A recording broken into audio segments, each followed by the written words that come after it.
From Network 7 Media Center Studios, this is Mission Sunlight, reporting from the city of Kathmandu, Nepal's largest metropolis.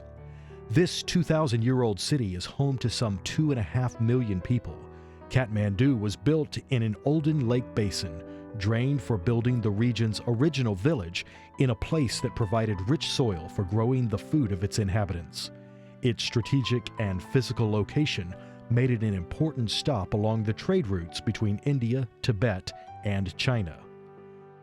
Today, Kathmandu booms with tourism and manufacturing, textiles including rugs and garments. It is the country's primary point of entry for those who will journey to Mount Everest, the Himalayas, or make Buddhist and Hindu pilgrimages to ancient religious sites in the surrounding zones. The Seventh-day Adventist Church began working in Nepal in the late 1950s through a small medical clinic.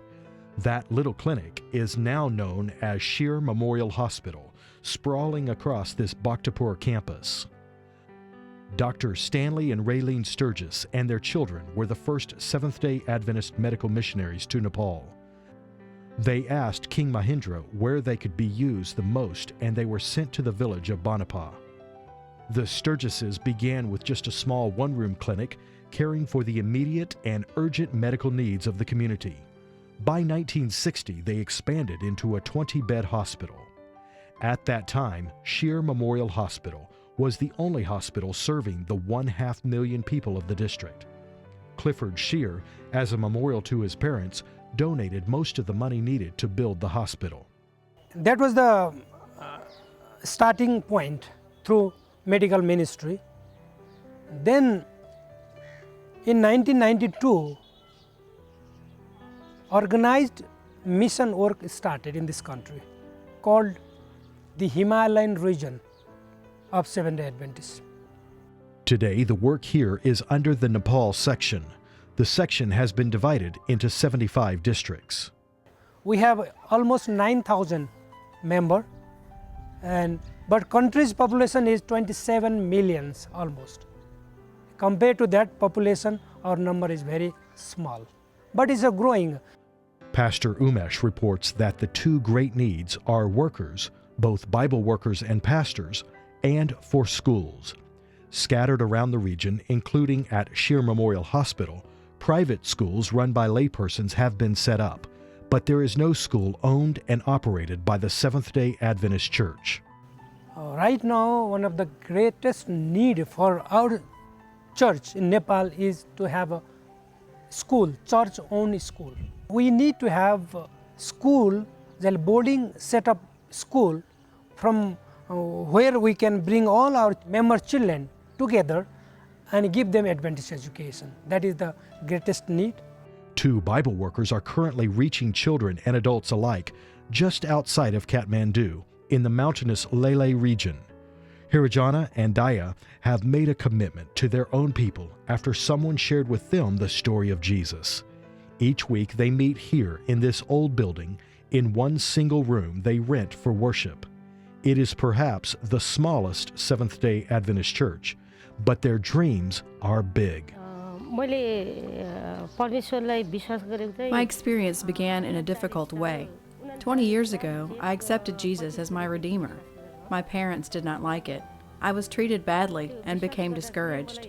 I persevered and showed my family what my new faith was. Before I met Jesus, I was not a very pleasant person, but He changed my life. That change is what won over her family and friends. Others could see she was not the same. I started working to build a good rapport in my community. I started taking action to lead out in community programs and improving the things that we have.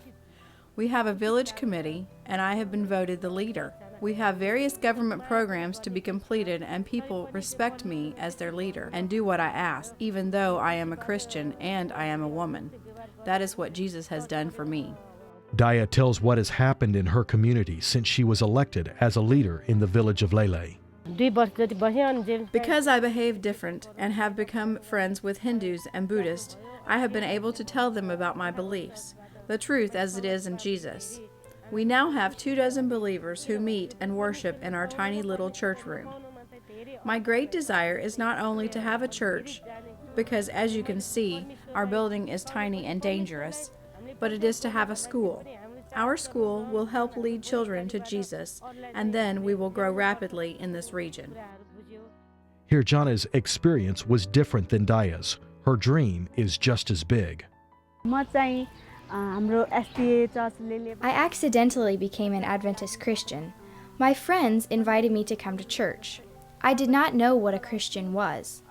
After coming several times, I learned what God had done for me. I wanted to give Him the rest of my life. She became active in church, working for God, and found one particular area was her favorite. I began teaching the children's Sabbath school. I began to tell them stories about Jesus and His Word. Then I began to visit them in their homes. I realized that they needed a school that will teach them every day not only lessons about science and math and reading, but also to teach them about God. This dream is becoming a reality with your 13th Sabbath gifts this quarter. A residential boarding school will be opened. Already 100 Adventist children from around Nepal are planning to attend. There is also a great desire from Hindu and Buddhist families to place their children in the Christian school. 5 Adventist teachers with master's degrees are ready to begin classes this summer. Classes will begin in the rooms of a rented home until the building is completed. Will you give to make this dream come true for children and parents in Nepal?